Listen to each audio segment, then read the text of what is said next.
ఈరోజు మన కొరకు జీవవాక్యం సామెతలు 18:10 ఏమని ఉంటుందంటే, యెహోవా నామము బలమైన దుర్గము, నీతిమంతుడు అందులోనికి పరిగెత్తి సురక్షితముగా ఉండును. హల్లెలూయా. ఈ వాక్యాన్ని మనం ధ్యానం చేసినట్లయితే, యెహోవా నామము బలమైన దుర్గం అంట.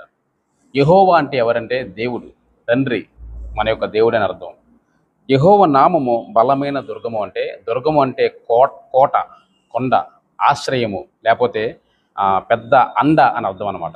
ఇక్కడ మనం చూస్తే దేవుని యొక్క నామము బలమైన కోటగా, అండగా, యెహోవా నామములో చాలా అద్భుతాలు జరిగినట్లు మనం చూస్తాం.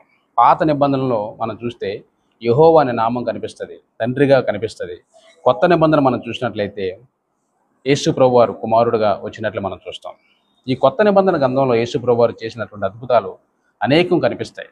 అయితే యేసుక్రీస్తు నామంలో చాలా అద్భుతాలు జరిగినట్లుగా మనం చూడగలం. ఉదాహరణ మనం చూసినట్లయితే యోహాను పేతురు అనే భక్తులు మరి పిలువబడినటువంటి అపోస్తలులుగా కనపడతారు.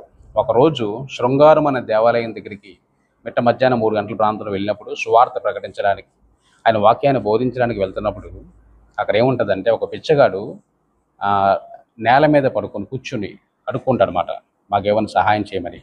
అలాంటి సందర్భంలో ఈ యోహాను పేతురు అతన్ని చూసినప్పుడు జాలి పడతారు.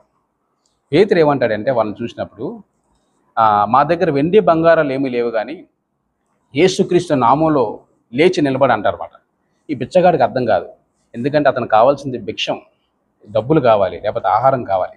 ఒక్కసారి విశ్వాసంతో పేతురు పలికినటువంటి మాట వినగానే భిక్షగాడు లేచి విశ్వాసంతో నడవడం మనం చూస్తాం. దిగ్గును లేచి పరిగెట్టడం మనం చూస్తాం.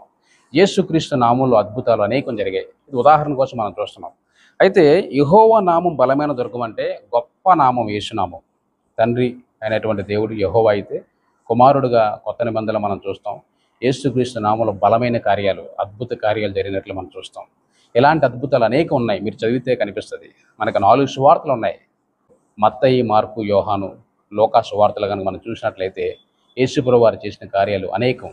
ఆయన నామంలో అద్భుతాలు జరిగినట్లు మనం చూస్తాం. కాబట్టి ఇక్కడ చెప్పినట్టు వాక్యం చెప్పినట్లుగా యెహోవా నామము అంటే యేసు నామం బలమైన దుర్గము, అద్భుతాలకు ఆశ్రయం కింద మనం చూడగలం. రెండో మాట మనం చూస్తే, నీతిమంతుడు అందులోనికి పరిగెత్తి సురక్షితంగా ఉండునంట. నీతిమంతుడంట యేసు నామంలోనికి పరిగెత్తి సురక్షితంగా ఉంటాడంట. ఇక్కడ మనం వాక్యం పరిశీలిస్తే, నీతిమంతులు ఎవరంటే నీతిని జరిగించేవారు, నీతి కోసం పరిగెత్తేవారు నీతిమంతులు అంటాం. పాపం లేనివారు. ఉదాహరణ మనం చూస్తే యోసేపు కోసం మనం ఆలోచన చేస్తే, యోసేపు అనే వ్యక్తి మనకు కనిపిస్తారు పాత నిబంధన గ్రంథంలో. యెహోవా నామంలో దేవుడు కార్యాలు చేయబోతున్నాడు.